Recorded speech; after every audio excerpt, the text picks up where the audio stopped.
உண்டான காயமெங்கு தன்னாலே மாறி போன மாயம் என்ன பொன்மானே பொன்மானே.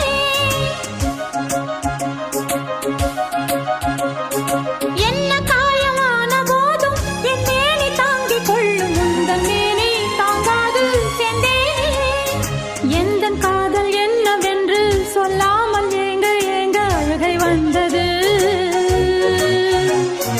எந்தன் சோகம் உன்னை தாக்கும் என்றெண்ணும் போது வந்த அழுகை நின்றது. மனிதர் உணர்ந்து கொள்ள இது மனித காதல் அல்ல, அதையும் தாண்டி புனிதமானது. அபிராமியே தாலாட்டும் சாமியே நான் தானே தெரியுமா. சிவகாமியே சிவனில் நீயும் பாதியே அதுவும் உனக்கு புரியுமா.